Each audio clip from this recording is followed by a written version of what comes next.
The plasma furnace roared like a caged star, its blue-white heart pulsing behind reinforced barriers that hummed with containment fields. Zara wiped sweat from her brow. As she adjusted the thermal regulators, her engineer's instincts reading the subtle changes in the furnace's song. 3 years working the industrial sectors of Nexus Prime had taught her to hear danger in the machine's voice, and today something felt wrong. The warning came as a high-pitched whine that made her teeth ache. She spun toward the control panel, her fingers flying over the emergency shutdown sequence. But she was already too late. The containment field flickered, sparked, and died with a sound like breaking glass. "Everyone out," Zara screamed, her voice barely audible over the furnace's death scream. The plasma core began to destabilize, its carefully contained fusion reaction threatening to turn the entire facility into a crater. Workers scattered like startled birds, their safety gear clattering as they ran for the emergency exits. Zara was halfway to the door when she saw him. A man stood directly in front of the failing containment unit, his back to her, apparently oblivious to the catastrophe unfolding mere meters away. He wore simple work clothes, dark hair falling to his shoulders, and he moved with an odd calm that seemed completely at odds with the chaos around them. "Hey." Zara changed direction, sprinting toward the stranger. "You have to get out of here. The whole thing's going to blow." He turned at her voice, and she caught a glimpse of pale green eyes that seemed to hold depths she couldn't fathom. His face was young but marked with an otherworldly weariness that spoke of experiences beyond his apparent years. "Run," he said simply, his voice carrying clearly despite the industrial mayhem. "This is going to hurt." Before Zara could ask what he meant, the furnace exploded. The blast wave hit her like a physical wall, lifting her off her feet and hurling her backward into a support beam. Her vision went white, then red, then black around the edges as the world dissolved into fire and screaming metal. Through the chaos, she caught a glimpse of something impossible, the stranger standing exactly where she'd left him, engulfed in a pillar of plasma that burned hot enough to melt steel.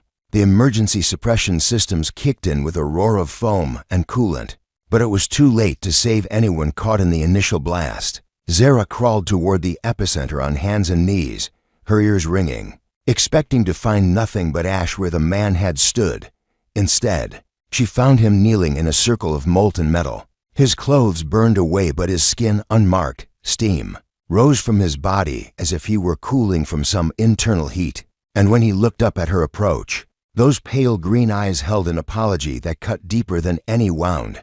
"You're not hurt," she whispered, the words coming out as a statement rather than a question. She couldn't process what she was seeing, couldn't reconcile the evidence of her eyes with everything she knew about human biology and the laws of physics. He stood slowly, unself-consciously naked, and she noticed that his skin seemed to shimmer slightly in the emergency lighting, as if viewed through heat distortion. "The medics will be here soon," he said, avoiding her stare. "You should let them check you for radiation exposure." "What are you?" The question escaped before she could stop it, raw and desperate. For a moment, something vulnerable flickered across his features.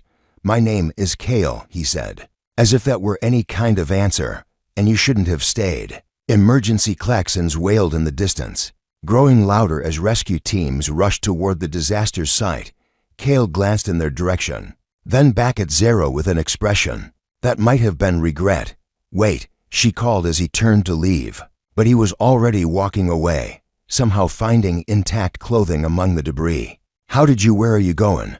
He paused at the edge of the destruction, silhouetted against the emergency lights. "Somewhere else," he said without turning. "Around, somewhere this can't happen again." "But the investigation, they'll need statements. They'll find equipment failure," Kale said, and there was a finality in his voice that suggested he'd been through this before. "Old containment systems, improper maintenance, nothing unusual." Zara struggled to her feet, wincing as her bruised ribs protested. "That's not what I saw."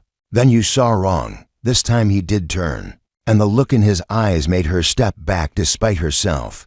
"For your own sake, you saw wrong." The rescue teams rounded the corner in a blaze of lights and sirens, their voices calling out as they began triage procedures. When Zara looked back to where Kale had been standing, he was gone.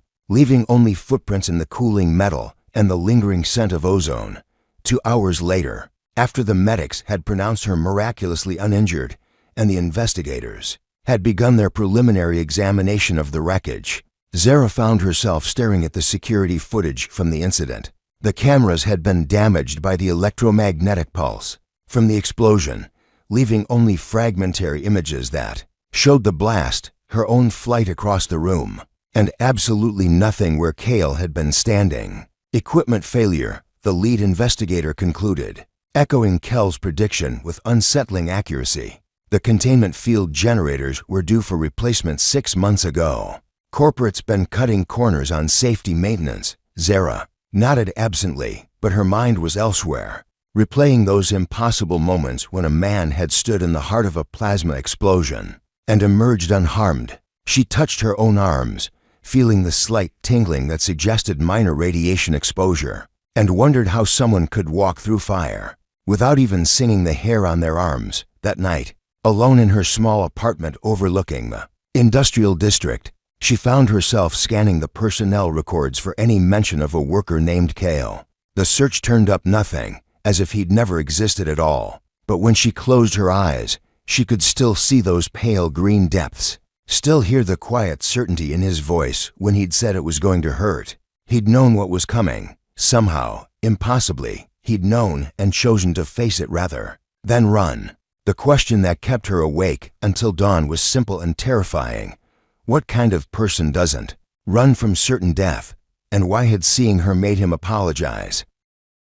3 weeks passed before Zara saw Cale again, and by then she'd almost convinced herself she'd imagined the whole thing. Almost. The official report blamed faulty equipment, just as he'd predicted, and life in the industrial sector had returned to its normal rhythm of shift changes and machinery hums. She was calibrating a new atmospheric processor when she spotted him across the maintenance bay, his dark hair catching the overhead lights as he worked on a damaged power coupling. He wore the same simple work clothes, moved with the same careful precision, but seeing him sent her pulse racing with a mixture of recognition and disbelief. Juno. She called to her friend at the next station. Who's the new guy? Juno glanced up from her diagnostic tablet, following Zara's gaze. Which new guy? Oh, him. Cale something. Started yesterday. Temp worker from the outer colonies. She shrugged. Why? He's cute in that mysterious drifter kind of way. Zara watched as Kel's hands moved over the damaged coupling, seeming to diagnose the problem through pure intuition rather than the standard testing procedures. Has he said much about where he's from? Not really. Quiet type. But his work authorization checked out, and we're short-handed since the furnace incident. Juno raised an eyebrow. You interested? Because I saw him first. Before Zara could answer, an alarm began blaring from Kel's workstation. The power coupling he'd been repairing sparked violently, arcing electricity in dangerous patterns that should have sent him diving for cover. Instead, he calmly reached out with both hands and grasped the sparking components directly. What is he doing? Juno gasped, starting forward. Zara grabbed her arm, remembering the plasma furnace, remembering impossible green eyes reflecting fire. Wait! The electrical discharge flowed through Kel's body like water, his form outlined in crackling energy that should have stopped his heart. But instead of collapsing, he seemed to absorb the power, drawing it into himself until the coupling stopped sparking and hummed with perfectly regulated energy flow. He released the components and stepped back, flexing his fingers as if working out a cramp when he noticed Zara and Juno staring. That same apologetic expression crossed his features. Equipment malfunction, he said, his voice carrying clearly across the bay. Old wiring. Should be fine now. Juno blinked rapidly, then shook her head as if clearing away confusion. Right, of course, good catch. She turned back to her work with the distracted air of someone trying to remember something just out of reach. But Zara remembered everything with crystal clarity. She waited until the shift ended, then followed Cale as he left the facility. He walked with purpose through the industrial district's maze of pipes and catwalks, seemingly unaware of her presence, until he stopped at an overlook above the smelting yards. You're following me, he said without turning around. You remember me. It wasn't a question. I remember everything. Kale faced her, and in the glow of the smelters below, his skin held that same subtle shimmer she'd noticed before. You should forget. Kind of hard to forget watching someone absorb enough electricity to power a small city. Zara stepped closer, studying his face for any sign of deception. What are you, Kale? And don't tell me you're just another temp worker. For a long moment, he was silent, watching the molten metal flow in rivers of light below them. When he spoke, his voice held a loneliness that made her chest ache. I'm someone who doesn't stay in one place very long, because of what you can do, because of what happens when people find out what I can do. He turned those pale green eyes on her, and she saw depths of weariness that belonged to someone much older. They either want to study me, use me, or destroy me, sometimes all three. Zara felt a surge of protective anger that surprised her. Not everyone is like that. No. Kel's smile held no humor. Then why are you here, Zara? What do you want from me? The question hung between them like a challenge, and Zara realized she didn't have a simple answer. She'd followed him partly from curiosity, partly from the need to understand what she'd witnessed. But there was something more, something about the way he'd apologized for surviving, the way he carried himself as if expecting rejection at any moment. I want to know why you look so sad, she said finally in the furnace room. When you saw me, you looked like you were sorry for what I was about to see. Kel's expression softened, surprise replacing wariness. You're not afraid of me. Should I be? Most people are. Once they understand, the smelters below shifted into a new cycle, sending up fountains of sparks that painted the sky in shades of gold and crimson. In that light, Zara could see the truth written in every line of Kel's face. He was tired of running, tired of hiding, tired of being alone with whatever made him different. Maybe I'm not most people, she said. Something changed in his expression then. A crack in the careful walls he'd built around himself. He reached out hesitantly, his fingertips barely brushing her cheek, and she felt warmth that had nothing to do with the smelters below. You don't know what you're saying, he whispered. Then show me. Kel's hands stilled against her skin, and for a heartbeat she thought he might pull away. Instead, he closed his eyes and let his barriers drop. The change was subtle at first, just an increase in the warmth of his touch. But then she felt it building, energy flowing through him, like a tide, making the air around them shimmer with heat distortion. His skin began to glow softly, veins of light tracing patterns beneath the surface like circuitry made of fire. The temperature rose until the metal railing under her other hand became too hot to touch. But his fingers against her face remained gentle, perfectly controlled. This is what I am, he said, opening eyes that now burned with their own light. I don't just survive fire and electricity. I am fire and electricity. I'm the next step in human evolution, adapted for worlds where the very air would kill normal people. Zara stared at him in wonder rather than fear, watching the play of light beneath his skin. You're beautiful. Kel's control wavered, the glow intensifying for a moment before he pulled his hand away and stepped back. I'm dangerous, he corrected, his voice rough. I've killed people just by losing control for a few seconds. But you didn't lose control just now, no, he admitted. With you it's different. Before either of them could explore what that meant, a new sound intruded on their moment, the whine of approaching engines. 3 corporate security vehicles were climbing the access road toward their position, moving with the purposeful speed of a hunting pack. Kale cursed under his breath, the glow fading from his skin as he focused on the approaching threat. They found me faster than usual. Who found you? People who want to turn me into a weapon. He was already backing toward the maintenance tunnels, but his eyes remained fixed on her face. I have to go, Zara, and you can't come with me. Like hell. I can't. She moved to follow him, but he caught her shoulders gently. They'll hurt you to get to me, he said. That's how they work. Please, just forget you ever saw me. The security vehicles were getting closer, their searchlights beginning to sweep the overlook. Kale pressed something into her hand, a small piece of metal that was warm to the touch, and inscribed with symbols she didn't recognize. If you really want to understand, he said, find out where this came from, but be careful who you ask. Then, he was gone, disappearing into the tunnel system with the fluid grace of someone who'd spent years perfecting the art of escape.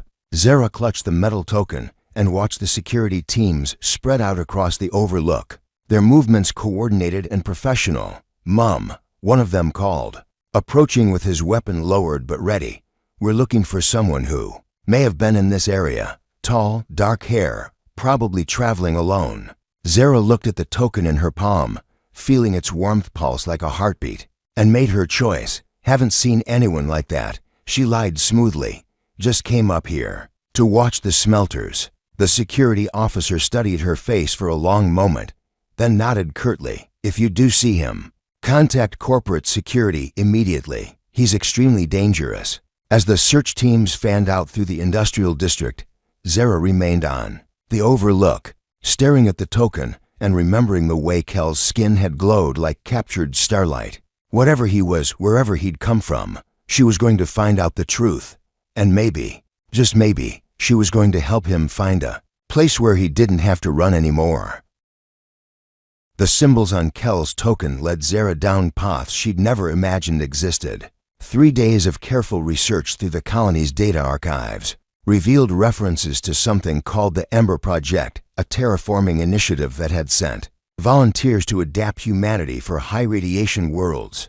The project had been classified, then canceled, then erased from official records entirely. She was deep in a restricted database when her apartment's security system chimed softly, announcing a visitor. Zara's blood chilled when she saw the man on her door monitor, tall, silver-haired, wearing the distinctive black uniform of corporate enforcement. Behind him stood 2 others, their faces hidden behind tactical visors. "Miss Chen, I mean, Miss Rivera," the lead officer corrected himself, checking a data pad. "I'm Enforcement Agent Thorne. We'd like to ask you a few questions about the individual you may have encountered." Near the smelting overlook, Zara's finger hovered over the door controls, every instinct screaming at her to keep the barrier between them. "I already spoke to your people. I didn't see anyone." "Of course not," Thorne said, his smile cold and knowing. "But you did receive something from him, didn't you? A small token of some kind?" Her heart hammered against her ribs, but she kept her voice steady. "I don't know what you're talking about. Miss Rivera, we know you've been accessing classified databases for the past 72 hours. We know you've been researching the Ember Project, and we know that our target has made contact with you." Thorne's expression hardened. "Now you can cooperate willingly, or we can make this much more difficult for everyone involved." The threat was clear, but before Zara could respond, the lights in her apartment flickered and dimmed. The temperature began to rise noticeably, and she caught a familiar scent in the air, ozone and burning metal. "You should leave," she said to Thorne, though she wasn't entirely sure why. "I don't think so." Thorne gestured to his companions, who began working on the door's electronic locks. "In fact, I think this conversation is about to become much more interesting." The apartment's environmental systems whined in protest as the temperature continued climbing. Condensation began forming on the windows, and Zara's skin prickled with static electricity. Behind the enforcement agents, the corridor's lights started flickering in a pattern that reminded her of a heartbeat. "Thorne," one of the other agents said, his voice tight with concern, "energy readings are spiking across the entire block. Something's coming." That was when the lights went out entirely, plunging them into darkness broken only by the emergency strips along the floor. But the darkness didn't last long. A soft glow began building at the far end of the corridor, growing brighter with each passing second. Kale emerged from the maintenance access like a figure from myth, his entire body wreathed in controlled flame that cast dancing shadows on the walls. The air around him shimmered with heat distortion, and when he spoke, his voice carried the rumble of distant thunder. "Let her go, Thorne." The enforcement agent spun toward the new rival, his weapon appearing in his hand with practiced speed. Well, the Ember himself, you know. You've caused us quite a lot of trouble over the years." "Not nearly as much as I'm about to cause you," Kale replied, taking a step forward. The floor plates beneath his feet began to glow cherry red from the heat. "I wouldn't." Thorne's weapon swung toward Zara's door. "She's in there, and these walls aren't nearly as fireproof as you'd like to think. One wrong move from you, and she burns along with everything else. Kel's advance stopped, the flames around him flickering with his emotional state. Zara could see the conflict in his blazing eyes, the terrible choice between protecting her and protecting himself. "What do you want?" Kel asked. "The same thing we've always wanted. Your cooperation." Thorne's smile was predatory. "There are 3 colony ships full of people heading into the scorched nebula. The radiation levels will kill them all within days of arrival, unless they have someone like you to shield the life support systems. And after I save your colonists, what then? Then you save the next group, and the next, until we've claimed every dead world in this sector." Thorne's voice turned cold. "Did you really think we'd let an asset like you just wander the galaxy? You're too valuable to waste on freedom." The corridor's temperature continued rising, and Zara could smell the plastic components in the walls beginning to soften. But she also noticed something else. The token Kel had given her was growing warm in her pocket. Warm enough to burn if she'd been holding it directly, acting on instinct. She pressed her palm against the door's manual release, letting the token's heat transfer through her skin to the mechanism. The locks disengaged with a soft click. "The choice is simple," Thorne continued, unaware of Zara's actions. "Come with us voluntarily, and the girl lives. Resist, and she becomes collateral damage." Kel's flames began to dim, resignation replacing anger in his expression. "You win." "Thorne, just let me say goodbye." "How touching." Thorne lowered his weapon slightly. "Make it quick." Kel approached the door, each step leaving glowing footprints in the corridor floor. When he was close enough, he pressed his hand against the surface and whispered, "Trust me." The next few seconds unfolded like a carefully choreographed dance of destruction. Kel's form suddenly blazed with intensity that turned the corridor air into a furnace. The enforcement agents threw up their arms, crying out as their tactical visors cracked from the heat differential. In that moment of confusion, Zara yanked open her door and dove into Kel's waiting arms. Instead of the burning death she expected, his embrace felt like stepping into a warm bath. His powers wrapped around her like a protective cocoon, shielding her from the inferno he'd unleashed in the corridor. She felt him lift her, felt the sensation of movement and heat and blazing light. And then they were somewhere else entirely. They emerged onto the colony's outermost maintenance platform. The industrial district spread out below them like a circuit, board made of light. Kel's flames had dimmed to their usual soft glow, but she could feel the tension in his body as he scanned for pursuit. "Are you hurt?" he asked, his hands moving over her arms and face with gentle concern. "I'm fine." She caught his wrists, marveling at the way his skin felt perfectly normal despite the energy she could see flowing beneath it. "But they'll keep coming, won't they?" "Yes." Kel's expression was grim. "Thorne's right about one thing. I am valuable to them, and now they know you matter to me, which makes you valuable too. Then we leave together." Kel shook his head. "You don't understand what that means. I can't live like normal people. Zara, I need temperatures that would cook you alive. I eat raw energy instead of food. And I'm not the only one out there. There are others from the Ember Project, and some of them." He trailed off, but she could see the fear in his eyes. "Some of them are dangerous. Some of them are insane. The process that made us, it doesn't always work perfectly. And the ones who broke, they're exactly the kind of weapons Thorne wants to create." Zara thought of the token, still warm in her pocket, and the research she'd uncovered about worlds where humans had been changed by necessity and isolation. The Ember Project wasn't just about terraforming, was it? No, Kel admitted. It was about evolution. Forced evolution to survive in places where baseline humans couldn't exist. They sent us to hell worlds and watched to see what we'd become. And what did you become? Kel looked at her with those impossible green eyes, and she saw not a monster or a weapon, but someone who'd been shaped by forces beyond his control and was trying desperately to remain human despite everything that had been done to him. "I became someone who could love you," he said simply, "and that scares them more than any weapon ever could." Before Zara could respond to that stunning admission, new lights appeared in the distance, more enforcement vehicles, closing in on their position with relentless precision. Kel's jaw tightened as he calculated angles and distances. "They're hurting us," he realized. "This isn't just a capture operation, it's a trap." That was when the real hunters revealed themselves. 3 figures rose from concealment positions round the platform. Their forms wreathed in the same energy patterns as Kale, but twisted into something darker, more violent.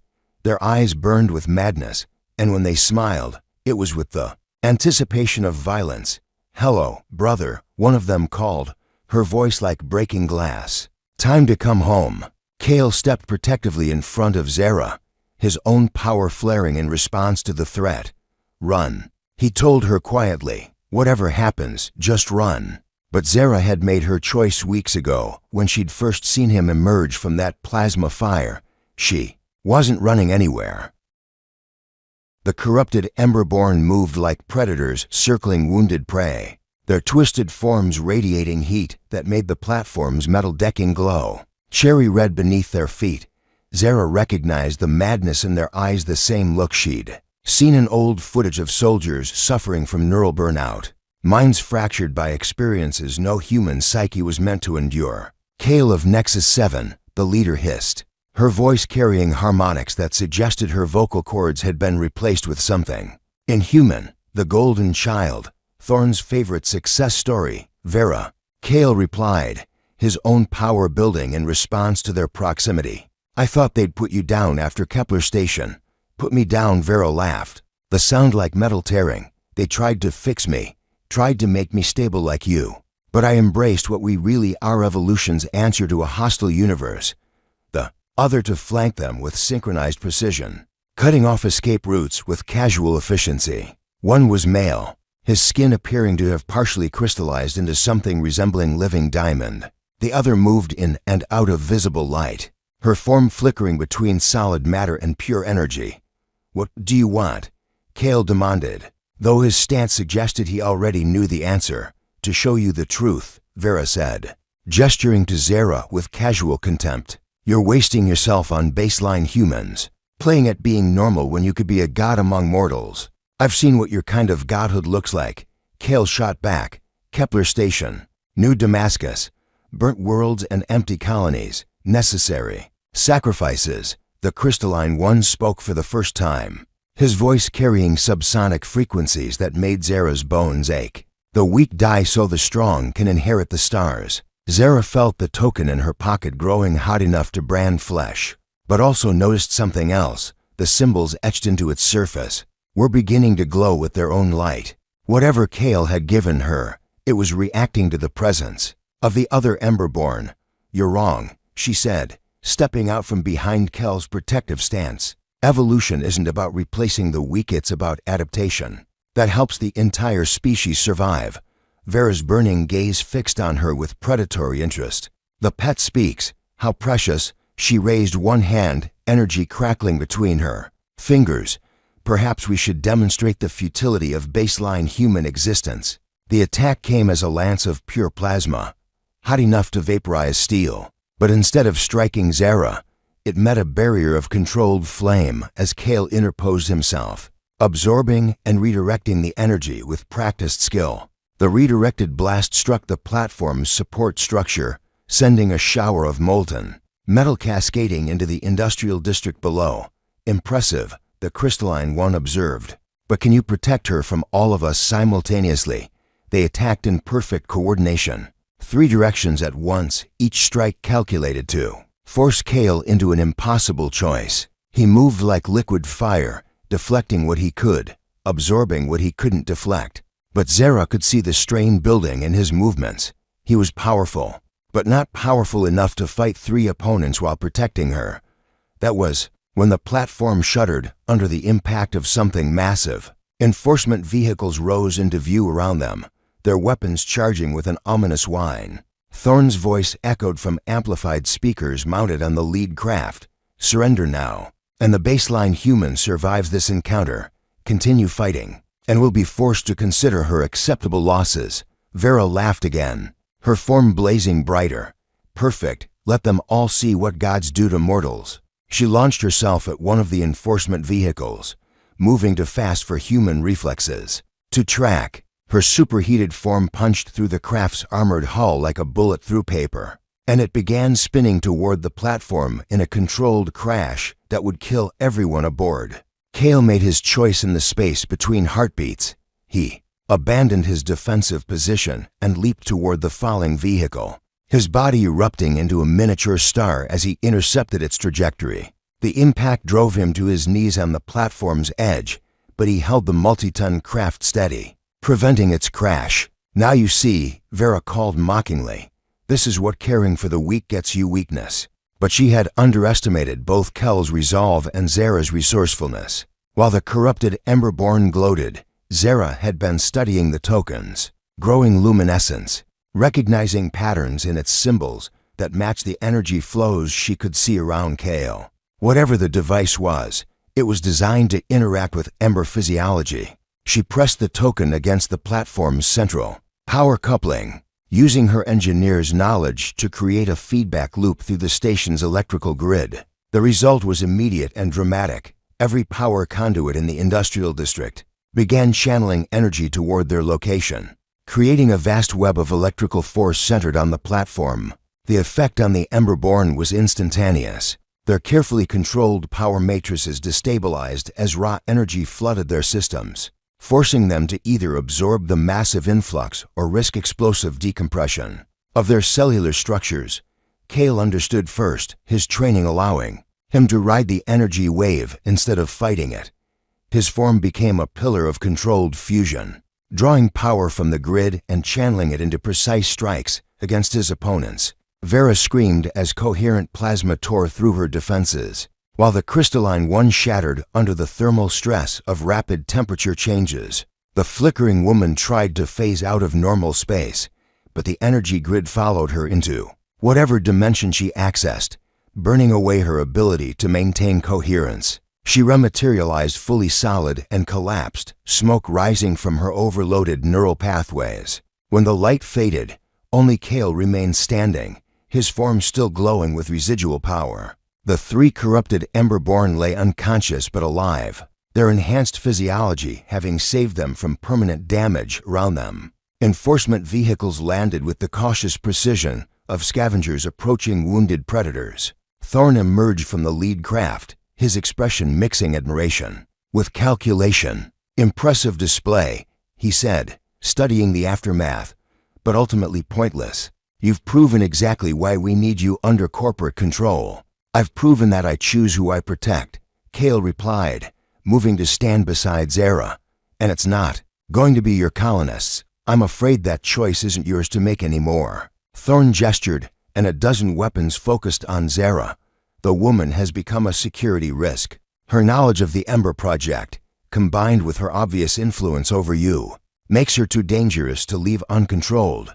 Zara felt Kel's power spike with rage, but she also noticed something else: footsteps on the access ladder behind Thorn's position. Someone was climbing toward the platform, moving with the careful stealth of a trained engineer who knew exactly how to approach. "Without triggering motion sensors, you're making a mistake, Thorn," she said, buying time. The Ember Project wasn't just about creating super soldiers. It was about preparing humanity for a universe that's actively trying to kill us. "Spare me the philosophical debate," Thorn snapped. "You're both coming with us, and that's final." "Actually," said a new voice from behind him, "I think you'll find that decision has been overruled." Marcus Rivera, Zara's older brother and senior colonial administrator, stepped onto the platform flanked by a full security detail, wearing the insignia of planetary authority rather than corporate enforcement. His weathered face bore the kind of determined expression that had made him effective in colonial politics. "This is a corporate operation," Thorn protested. "You have no jurisdiction here." "Nexus Prime Colonial Charter, Section 12, Marcus replied smoothly. "Any operation involving potential weapons of mass destruction requires colonial oversight. And I'm pretty sure 3 uncontrolled Emberborn qualify." The standoff stretched taut between corporate and colonial authority. Weapons trained in multiple directions as loyalties sorted themselves out. But Zara barely noticed the political maneuvering. Her attention was fixed on Kale, who was staring at Marcus with an expression of growing recognition. "You're the one who sent the token," Kale said quietly. "You're the one who's been tracking Ember survivors." Marcus nodded gravely. "The Ember Project was classified. But not everyone agreed with its termination. Some of us believed you deserved better than to be hunted like dangerous animals. Some of us. Kel's eyes narrowed. How many people know what we are? Enough, Marcus replied. And now that corporate has decided to weaponize you, it's time for those people to take action. Thorne's expression shifted from annoyance to alarm as he realized the implications. You're talking about harboring fugitive assets. That's treason. Against the colonial charter. No, Marcus said calmly. That's evolution. The battle that followed was brief but decisive. Colonial security had home advantage and superior numbers, while corporate enforcement was operating far from their support base. When the dust settled, Thorne and his surviving agents were in custody, and the unconscious Emberborn were being prepared for transport to a medical facility equipped to handle their unique physiology. As dawn broke over Nexus Prime, Zara found herself standing on the platform's edge beside Kale, watching the industrial district come alive with the morning shift change. His power had dimmed to its usual gentle glow, but she could feel the warmth radiating from his skin. So what happens now? She asked. Now we find out if your brother's resistance network is real, Kale replied, and if there's actually a place in this galaxy where people like me can exist, without being weapons or prisoners. Zara took his hand, intertwining their fingers and marveling at how perfectly they fit together despite their fundamental differences. Whatever we find it together. Kel's smile was the first genuinely happy expression she'd ever seen on his face. Together. He agreed. I like the sound of that.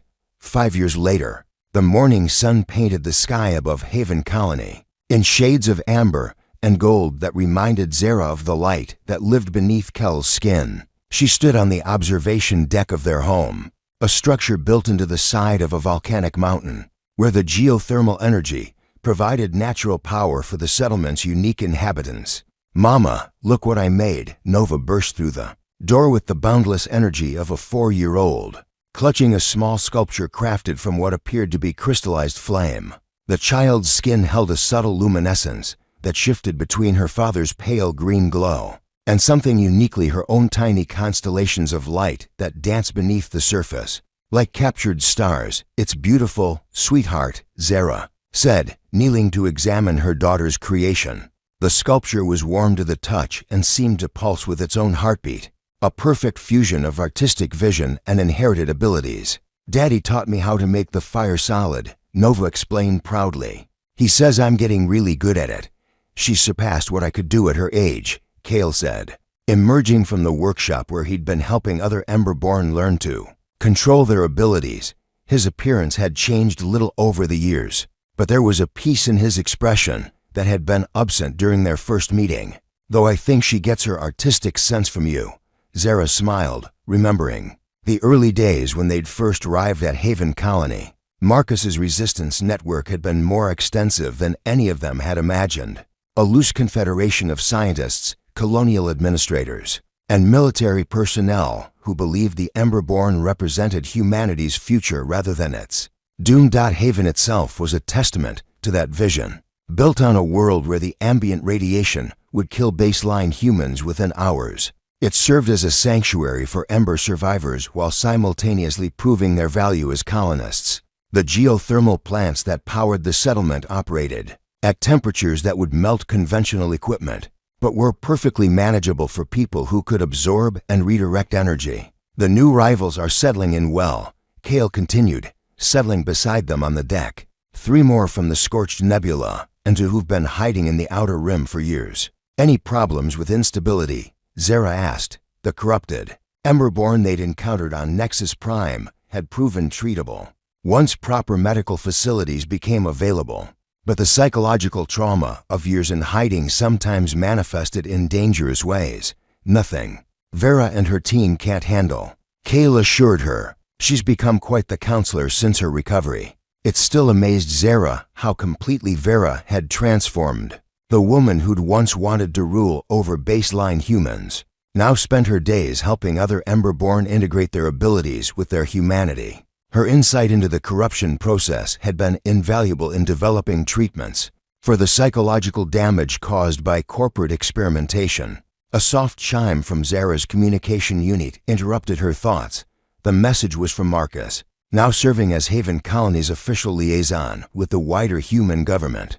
Corporate task force detected at the outer system perimeter. Estimate 6 hours until arrival. Recommends standard protocols. Kale read the message over her shoulder, but his expression remained calm. Standard protocols meant something very different than they would have 5 years ago. Haven Colony was no longer a hidden refuge, it was an officially recognized human settlement, with full diplomatic status and defensive capabilities that made corporate raids both illegal and impractical. Should we be worried? Zara asked. Not anymore, Kale replied, gesturing toward the valley below where other Emberborn were going about their daily routines. Some tended crystalline gardens that grew in conditions no baseline plant could survive.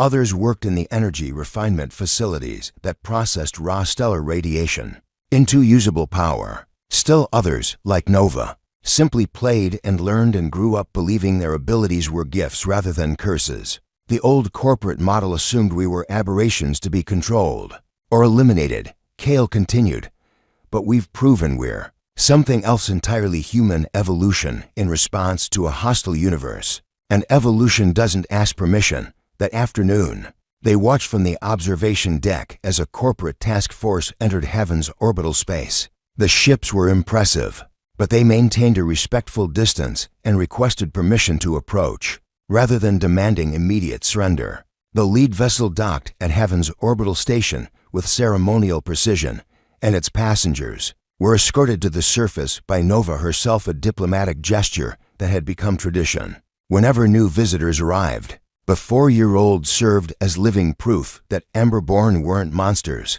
but rather the next step in humanity's expansion among the stars.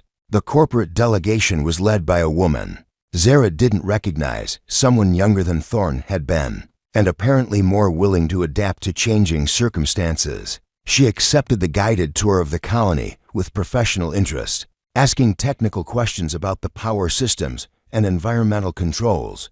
Impressive, she admitted as they stood in the central plaza where Emberborn and visiting baseline humans worked side by side. Our analysts predicted this settlement would collapse within 6 months due to internal conflicts.